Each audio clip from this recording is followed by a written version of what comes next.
నమస్కారం.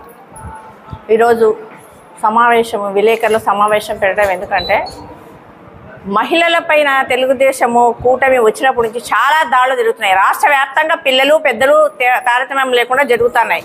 రీసెంట్గా మన కడప ఎమ్మెల్యే గారు మాధవిరెడ్డి గారు పిఏ వాహిద్ అనే అబ్బాయి ఉద్యోగం ఇస్తానే పేరిట మహిళలను మోసం చేసి పెళ్లి చేసుకున్నాడు. వాళ్ళ భార్య అంటే అది రెండో పెళ్ళి అబ్బాయికి వాళ్ళ భార్యను ఒప్పించి పెళ్లి చేసుకున్నాడంట.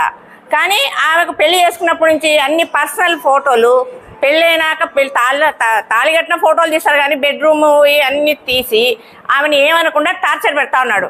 ఆమె ఏదో సంసారం కదా అని గుట్టుగా పోతా ఉన్నది.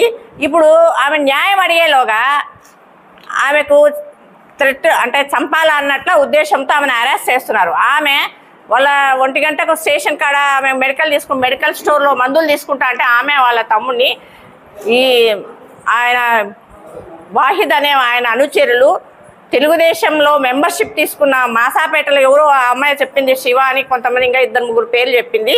వాళ్ళందరూ వాళ్ళ మీద దాడి చేశారు. దాడి చేస్తా అంటే రక్తం కారుతూ ఉంటే కూడా 1 టౌన్ పోతే కేసు కూడా తీసుకోలేని పరిస్థితి. అంటే పోలీసులు కూడా న్యాయం లేదు, ఆడవాళ్ళకి న్యాయం చేయాలని లేదు, ప్రభుత్వానికి న్యాయం చేయాలా, తెలుగుదేశంలో కార్యకర్తలకు లీడర్లకు న్యాయం చేయాలని ఉంది.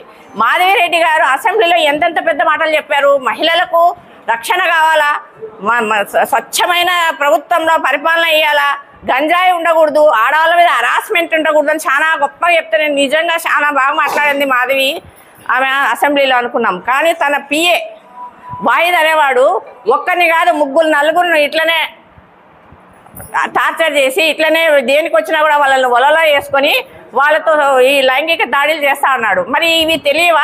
10 నెలలోనే 4-5 మంది బాధితులు ఉంటే ఇంకా ఈ 4 ఏళ్ళు ఎంతమందిని చూడాలా? నువ్వు అతన్ని కరెక్ట్గా శిక్షించాలా. ఊరికి ఏదో నామకవాస కేస్తే పెడితే కాదు, అటెంప్ట్ మర్డర్ కేసు పెట్టాలా. అంటే ఎవరైనా ఆడపిల్లను ఇట్లా అన్యాయం చేసి భయపించి లైంగిక దాడి చేసి పెళ్ళిళ్ళు చేసుకొని అరెస్ట్ చేసి వాళ్ళ నగ్న ఫోటోలు తీసి బజార్లో పెడతామనే వాడికి బుద్ధి వచ్చేట్లు వాడి మీద అటెంప్ట్ మర్డర్ కేసు పెట్టి కఠినంగా శిక్షించాలా. మీ పార్టీ వాళ్ళైతే ఒక లెక్క, వైఎస్ఆర్సీపీ వాళ్ళైతే ఒక లెక్క. వైఎస్ఆర్సీపీ వాళ్ళు ఏమి చేయడం లే, ఏంలో వాళ్ళ పాటికి వాళ్ళు బతుకుతున్నా కూడా వాళ్ళ మీద దాడులు. ఏమంటే చట్టాలు, ఏం చట్టాలు? ఈ చట్టాలు మాకు పనికి రావడం లేదు, మీకే పనికి వస్తున్నాయి. మీ ఆడవాళ్ళనంటే ఒక రేటు, మా వాళ్ళనంటే ఒక పద్ధతి. ఏంలో ఏదో ఎలక్షన్లప్పుడు ఏదో మాట వచ్చి వచ్చిన దానికి డ్రాయర్తో తిప్పి కొడతామన్నారు. మళ్ళీ ఇంతమందిని అన్యాయం చేసి ఇంతమందిని నాశనం చేసిన మీ పిఏ వాహిద్ను ఎలా కొట్టాలో చెప్పండి. ఏమంటే ఉద్యోగంలో తీసేసినామన్నారు. అదే ఉద్యోగంలో వచ్చి గవర్నమెంట్ ఉద్యోగం కాదు, పిఏ తీసేసినాం. అవన్నీ కాదు, కఠినంగా శిక్షించాలా. అది ప్రజలందరికీ తెలియాలా. ఆడవాళ్ళకు మనోధైర్యం రావాలా. ఏ ప్రభుత్వం ఉన్నా కూడా మహిళలకు అన్యాయం జరగదు. ఈ పోలీస్ వ్యవస్థ కూడా ఇట్లాంటివి తెస్తేనే యాక్షన్ తీసుకోవాలా.